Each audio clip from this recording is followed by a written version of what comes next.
Do you listen to any podcasts? I don't really. I'm more of a music guy, but... Well, there's a great one that you should listen to. Okay. It's called Driving Change. Oh, I totally should. Yeah, it's on iTunes. All right. Look up Driving Change Tech Leaders. Okay. And episode 8 should be awesome. All right. That's what we're filming right now. Awesome. So check that out. You'll be big in the podcast. Bald men and Priuses.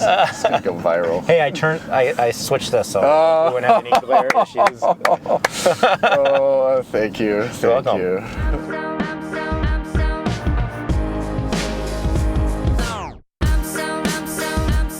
Welcome to Driving Change, where we go for a ride with leading technology executives and dig deep into their beliefs, habits, routines, and influences. Today we take a ride with Jon Pearce, CEO and founder of Zipnosis, and talk about the early days of the company, pivoting, becoming profitable, and the future of virtual care.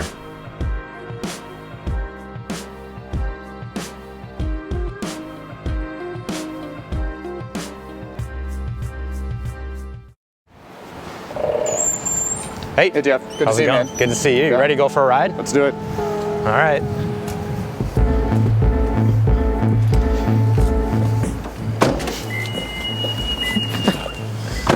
Oh, the Prius.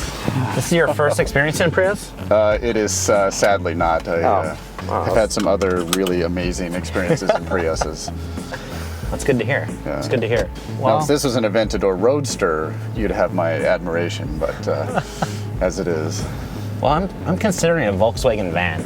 Oh, like an old one? An old one. Now that's pretty pimp. I'm just still waiting for Tesla You should totally do that. to give me a call for the show. I would guess they'd want to be a sponsor. Don't you Yeah, think? totally. I mean, I think it makes sense. Mr. Musk, you should do this. You Yeah. should sponsor this show. They need Right. more advertisement. Yeah. I really think I could uplift That's right. their advertising. Yeah. So let's start with the most obvious question. You're CEO and founder of Zipnosis. Yep. What is Zipnosis?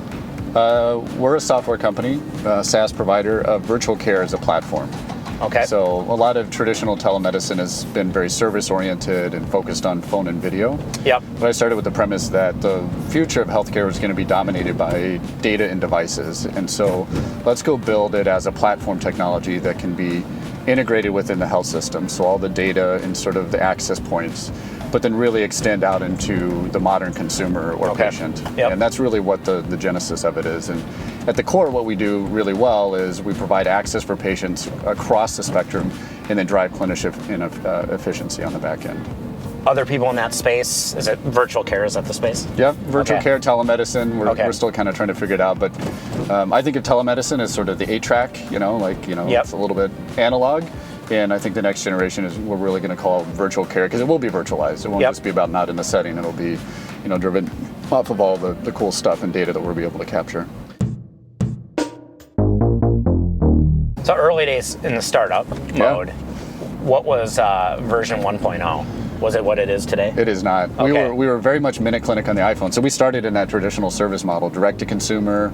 We're pushing the Zipnosis brand. We treated about 9 conditions, really simple. Okay. And it's a horrible business because it didn't work. I mean, the core technology, some of those basic theses I think are proving true, but Yep. it wasn't a good business. And about 5 years ago, we made a pivot to say, listen, we're going to get out of that business and focus on developing the platform. And that was a really important shift for us, not only from a market perspective. Now we're seeing people start to follow our lead around that, but Yep. just economically, it's a much better business for us to be in. Thinking about milestones for Zipnosis, what significant milestone comes to mind for you? I think profitability for us was a huge one. Okay. And when you go from as bootstrapped as we were for a number of years, it was really okay. Can we? I'm watching every single dollar that goes through it, and then you get to a point where you've made this pivot. The bet is out there. You need a little bit of time for it to take hold. You get a few sales, and it's like, holy moly, we're a real business. And, and it's great because it gives you that confidence that what you've done is right, and that you've got flexibility. So I can go fundraise now, and it's very different than what a lot of other people have, and I've got a good customer map. Or you can go and just run a good business, and I think that was a really big moment for us. Okay.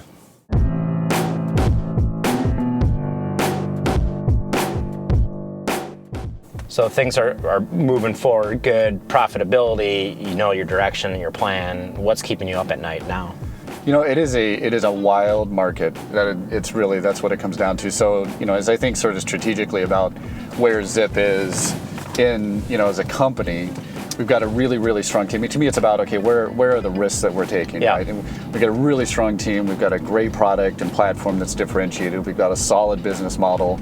We just raised money, so we've got a strong balance sheet. Like, those are all things that I don't worry about or think about, really. So it's hyper-focused on where is this market? It's moving so fast. The technology's changing. The vernacular is sort of undefined. Buyers aren't really knowing what they're buying. So that's the thing that really is, that's what I constantly obsess over. How do we position ourselves? Who do we partner with? Is our pricing model correct? But that's really, about it at the end of the day. Yeah, it must be challenging when there's so many things that are changing so rapidly. And you guys are one of the companies out there that's really defining it as well, right? Yeah, and it's very interesting, right, to kind of be at the tip of that spear and to know that, kind of depending on which direction we take, the market may move with us or it may move counter to us, which is definitely new. And thinking of challenges, what's one of those challenges that you guys have overcome? And what was the lesson learned with it? Every company has constraints in how you use it. So I don't look at constraints as like a bad thing. I look at it as that's where you have to innovate around. So what do I mean? So Zipnosis, young company, no customers, no revenue, right? So I have that constraint of no cash. But what I do have is unlimited flexibility and possibility around the product, how I pivot, all those kind of things. And so flip side is Microsoft, right? Basically unlimited cash, right? They can do whatever they want, but they've got huge constraints around their product because that's a lot of what defines themselves. And so I think one of the lessons I've learned as an entrepreneur going through this is you can't look at constraints as good or bad. It's like your emotions. I'm sad right now. I'm happy right now. It is what it is. But that helps you understand, okay, well, here's where I need to go innovate, or here's what I just need to sort of take into account around that. Because I think, and you obviously talk to a lot of guys. I mean, I don't have any money, but here's what you do have, right? And if you can flip it in that positive of, it's an opportunity, right? You've got a big market ahead of you, go innovate. Take some risks, do those things. You're right, you don't have money, so you can't do some of those things. You guys just closed on a round earlier. Was it January this year? Who led that round? So it was Safeguard Scientifics out of Philadelphia and Ascension Ventures out of St. Louis. So. And what's the plans with the funds? What are you guys planning on doing? Primary use was build a sales and marketing team and then do some product development around that. So we really, our first catchment of customers was really, CEO-led stuff and just one or two people out there kind of humping it. And it's how do you get that machine built and an awareness in the market. And that's what we've been doing the first part of the year. And we're pretty much done with that plan, the first phase of it. And so now it's get that machine up and running and cranking. And executing it, exactly. Right? You guys just won Best Places to Work. Is that Business Journal or was it? Okay. Yeah, you got it, And what's the secret sauce of the culture? Where's it coming from? I don't know. I don't know. I think I'm a big believer in transparency and in empowerment and also just humor, I think. And when you look at people are like, who works at Zipnosis? They're passionate people. They love what they do.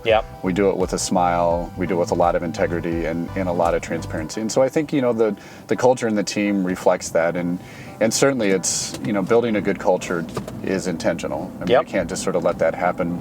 But there's also the inverse of good people and you meet that, it just sort of feeds on itself, right? And we're kind of at that, as we've tripled in size here this year, we've been able to use that good culture to attract and weed out. I mean, I think that's the other thing that's really important during this phase is a good culture not only pulls in, but it spits out the people that don't fit too.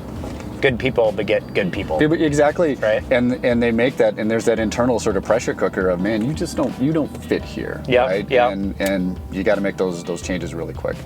5 years out on Zipnosis, what's the vision of the company? We really want to be that sort of digital entry point for healthcare, and I think you'll see us do that not just for very simple conditions, but across a continuum of care from chronic disease and specialty-based care. And helping pull patients in a very intelligent way. And then the next generation is going to start to tap into some of the big data and AI and sort of the patient-generated data to create this sort of virtuous cycle so that patients come in, but then they're also using Zipnosis to work on follow-up care and a little bit more compliance around that. Now this is a hard question, and maybe you just answered it, but where do you see the market in 10 years out?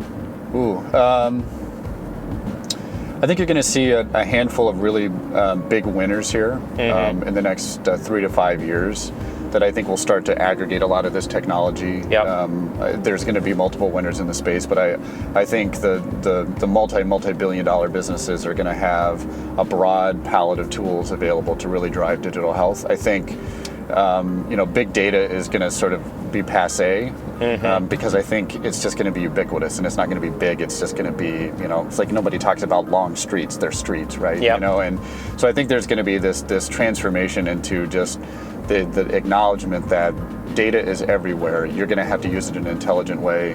And I think you'll see, also more importantly, you'll see sort of more of a globalization of healthcare, where a lot of these models are fit around the U.S. US-based way of doing healthcare and practice financially, technologically. But you're going to see a bigger proliferation outside of the U.S., and some of those start to impact what happens here as well. I just did a triathlon around here, the Lifetime triathlon. Oh, really? It was a beautiful day, almost like this. Right around the Coma is beautiful. Do you train a lot? I kind of do 3 things: zip, my son, and workout. Okay. If I can do those 3 things, I'm good, man. Yeah. That's what I distilled it down to. So yeah. All right, we're gonna go grab a beverage here, and cool. We'll come back out.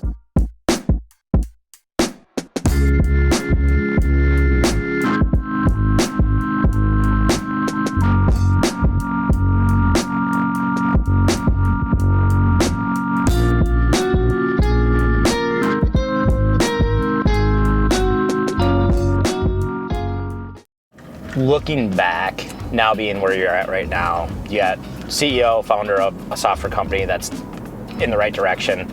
Looking back, what advice would you give your 25-year-old self? Know thyself and love thyself.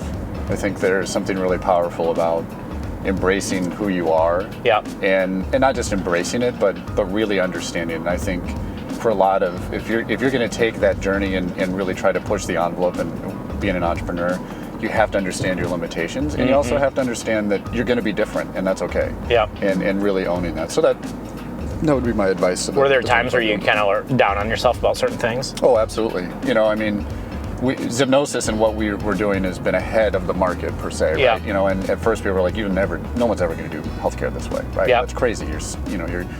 And then you hear that all the time, and when you're ahead, sometimes it can be pretty dark days. Oh yeah, very. Right. And it's personal too. It's not just a business. It's also like it was it's my vision for how this works, and people are just shooting it down left and right. And then I think there's just something about staying true to that and being like, oh, okay, yeah, you don't believe it, but it doesn't mean it's wrong. And that's kind of the activation side of it. And loving yourself gives you a lot of that perseverance and strength to keep soldiering on. And knowing thyself also helps you understand, maybe this is just crazy. And that's okay. So, looking back, what are some of the things that you did right that has prepared you to be able to do the role that you're in right now?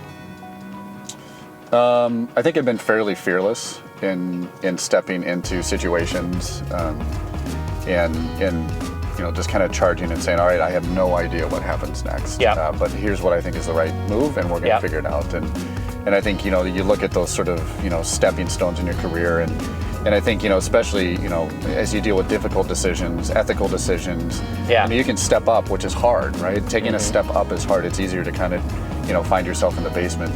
And I think for me, it's those times you say, I don't know where this goes, but I'm going to step up into this and run with it. Earlier in your career, were there times that you had to deal with that, or you learned to do that? Yeah, a lot, especially early on. We did not have I'm going to call it sort of a smooth start to Zip on many fronts, and it's one of those where your intuition is just kind of screaming at you, hey, dude, you got to do this. But if you overthink it, it's like, wow, I can't make these choices, I can't make these changes. But there's also, I think early on, it definitely galvanized me for the role that I'm in today, where I wouldn't say that I'm impervious to things, but it's definitely, I've got a much different perspective.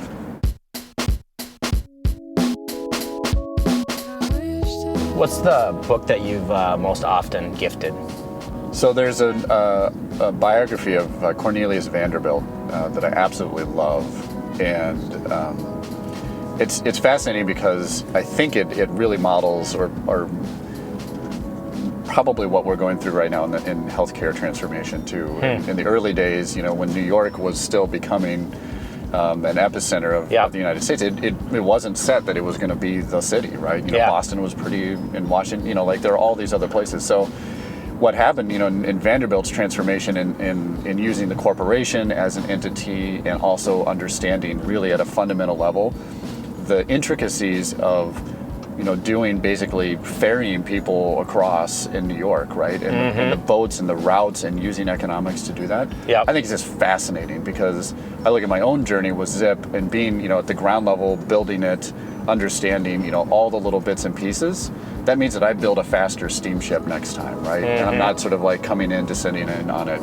And so I think it's a really fascinating read on who he was personally, but then secondly how he built this huge empire literally from a rowboat. So one of the things I'd love to know is you've been out talking to a bunch of leaders in the space is what do you think really attracts top talent to firms here in Minnesota? I think everybody knows this, but what attracts top talent is a good place to work and somewhere where they can go, they can make a difference. People want to work on the cool new things.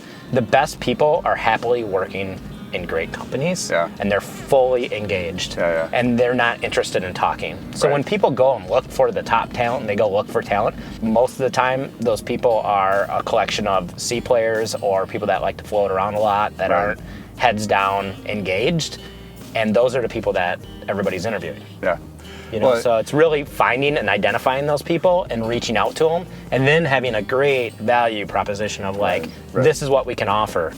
You've done a great job of building your business too, and I think there's there's something about that je ne quoi of a great leader of being out in the market and inspiring people and being able to attract that. I mean, I think that's one of the reasons why I invest so heavily in our culture and having a vision, because otherwise it's like a magnet. That's what I want. I don't want even to have to go post things. It's like we have this constant flow of talent. So this is the last question. For other CEO founders that are watching this show, what question would you have for them? Do you really know and understand what you want from your job and your professional experience? And I think, being really clear about asking that tough question, is it really good work-life balance? Is it a family-run business? Do you want to have investors? Or, I think there's something about walking into it with a purpose that will help give you clarity on your next steps as opposed to being sort of passive with it. And I think, as I think about what comes next for me down the road, I would definitely walk into the next opportunity with here's what I want to get out of it at the end of the day. For me, Zip has been a lot about the journey and professional transformation and personal transformation, and I love it to the nth degree, but there's definitely something about that intentionality that I think makes some of these decisions a little bit easier. So it's really knowing what you want and why. Exactly. And really having that why and that purpose behind Know thyself, love thyself. It's not bad. Hey. Jeff, thanks. Thanks for going for a ride. I appreciate it. It was fun. Yeah, ditto.